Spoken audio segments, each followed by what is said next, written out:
Yo, what's up? It's your boy Jordan, and once again we are here to talk about the textbook once again. So today we are going to be talking about chapter 24, which is our public officials always on the record, the case of the counselor's blog. So in this story, uh, takes place in 2008. During this time, a person named Miranda Watling, who was a writer for the Lafayette Journal and Courier, I think that's how you say it, which is a newspaper based in Indiana. She's basically in charge of all stories involving like K through 12 education and stuff like that. So she was in the process of getting the story ready. In this story, basically, there was an announcement saying that they were thinking about change or converging all West Lafayette. I'm sorry, merging all West Lafayette County community schools, and merging them into the city, as a more cost-efficient matter.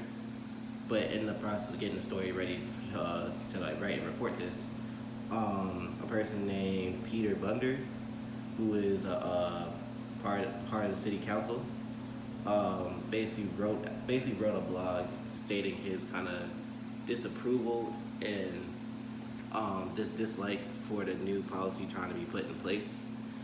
So they wanted to use what he said as a source, but the two main debates were whether or not, well, the first thing was that whether his story would be a valid story to use, being that it was a blog post, and two, would they be able to prove that he was the one that wrote this post?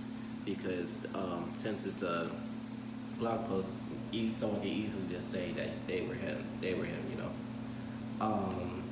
Another thing was that was it ethically correct to use his post, being that the post was most likely for private matters rather than public matters for why it was posted.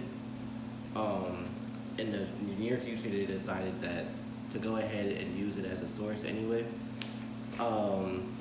And there was debates whether that was okay or not.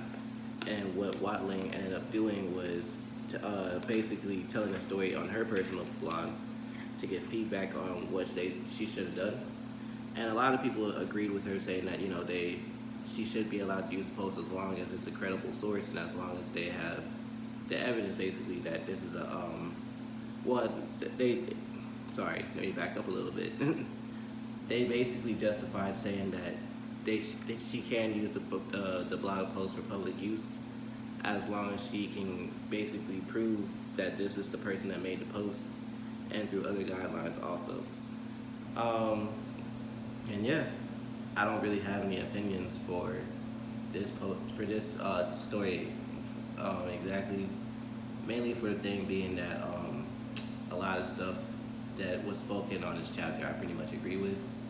So yeah, I guess with that being said, it's another short day today, and I think I'm gonna wrap this up for today. Once again, I'm Jordan. This was Textbook Review, Chapter 24, and I'll see you in the next video.